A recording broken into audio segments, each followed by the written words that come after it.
Hello everyone, welcome back. आज का video बहुत ही मज़ेदार होने वाला है। जब मैं प्रेग्नेंट थी तब जनरली हमें बहुत क्यूरोसिटी होती है कि लड़का है या लड़की। It's not because we are gender biased और समथिंग, बट हर माँ को ये रहता है कि उसे बेबी गर्ल होने वाली है या बेबी बॉय होने वाला है। तो उसी दौरान हम क्या करते हैं कि हम बहुत सारी साइट्स पे जाते हैं एंड बहुत सारे ऐसे ओल्ड वाइफ टेल्स हैं जो हमें बताती हैं कि अगर ऐसा है तो लड़का होगा, ऐसा है तो लड़की होगी।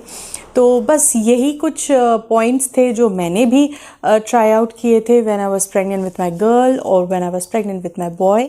सो I am a mother of 2 kids. मेरी एक डॉटर है जो ऑलमोस्ट 6 इयर्स की होने वाली है और एक मेरा सन है जो अभी 3 मंथ्स ओल्ड है। सो आई थिंक मैंने दोनों ही प्रेगनेंसीज़ में डिफरेंट एक्सपीरियंस किया था। सो it is a good thing that I can justify कि ये बॉय था, गर्ल था, और कौन सा किस केस में मेरे साथ सही साबित हुआ या किस केस में मेरे साथ गलत साबित। Was my experience during both the pregnancies. मैं ये कह सकती हूँ कि सबका डिफरेंट एक्सपीरियंस होता है ऑल टुगेदर। किसी के साथ ये सही भी हो सकता है, किसी के साथ ये गलत भी हो सकता है। So it is only for fun and don't take this seriously at all, because बहुत सारी चीज़ें गलत भी मानी जाती है और बहुत सारी चीज़ें सही भी हो जाती है। तो it is just for fun. The first point here is sweet tooth और क्रेविंग्स। जनरली हम सभी कहते हैं अगर आपको मीठा खाने का मन हो रहा है तो आपको लड़का होगा, और अगर आपको खट्टा चटपटा सा तीखा टेस्टी खाना खाने का मन हो रहा है तो आपको लड़की होगी। मेरे केस में ये बिल्कुल गलत साबित हुआ, because when I was pregnant with my daughter, I used to love sweets like anything. मैंने full 9 months sweets खाए हैं। And when I was pregnant with my son, I was like not exactly sweet or sour, but it was like I used to like everything. इस case में ये चीज़ मेरे लिए बिल्कुल गलत साबित हुई है। सेकंड पॉइंट है कॉम्प्लेक्शन या लुक। जनरली कहते हैं कि अगर आप लड़की कैरी कर रहे हैं तो आपकी स्किन बहुत ग्लोई हो जाएगी and you will be little fair, आपका कॉम्प्लेक्शन भी फेयर हो जाएगा and you look beautiful, you will glow.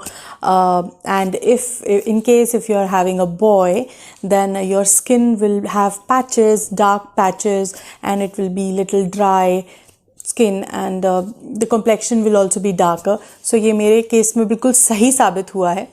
First pregnancy with my girl child, I was beautiful at that point of time, and don't ask this time.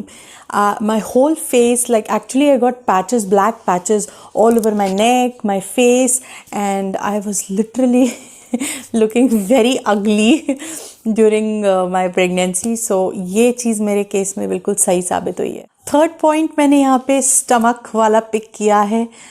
ये बहुत ही common है, I think हम सभी इस चीज़ से गुज़र चुके होंगे या हम सभी को एक्सपीरियंस हुआ होगा कभी ना कभी।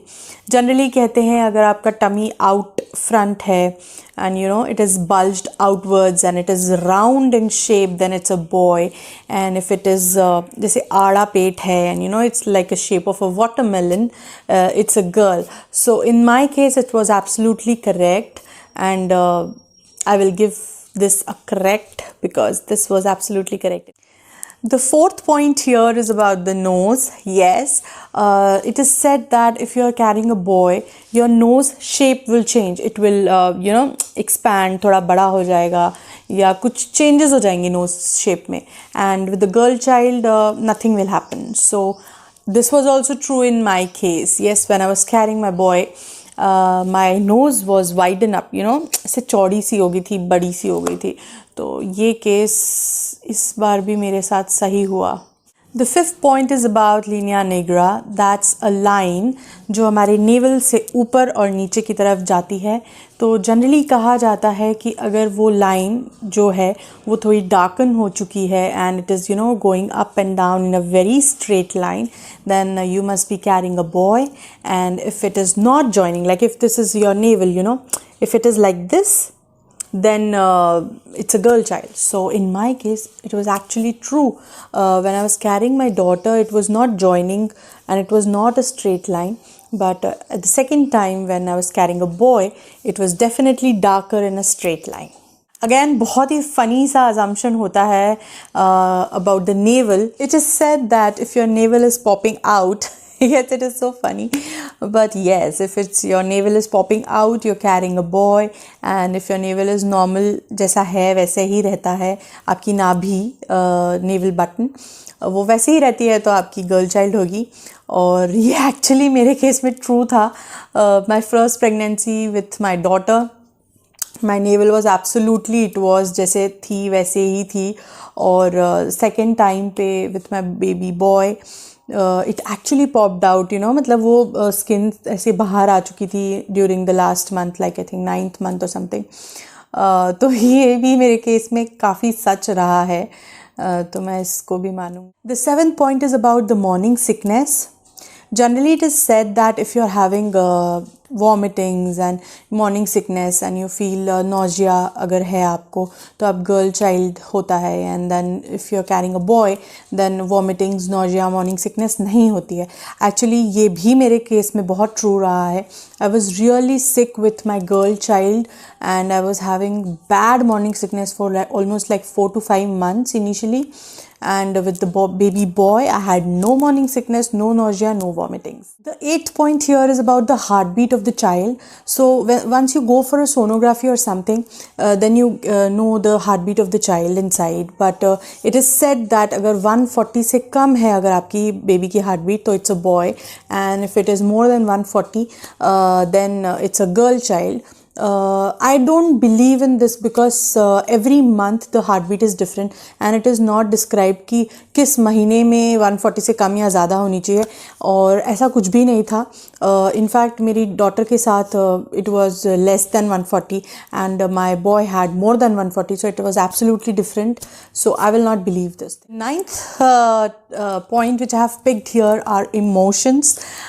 Basically it is said that if you're carrying a girl, you might be moody, emotional, and you cry a lot. And if you're carrying a boy, you are very loud or you're very angry all the time.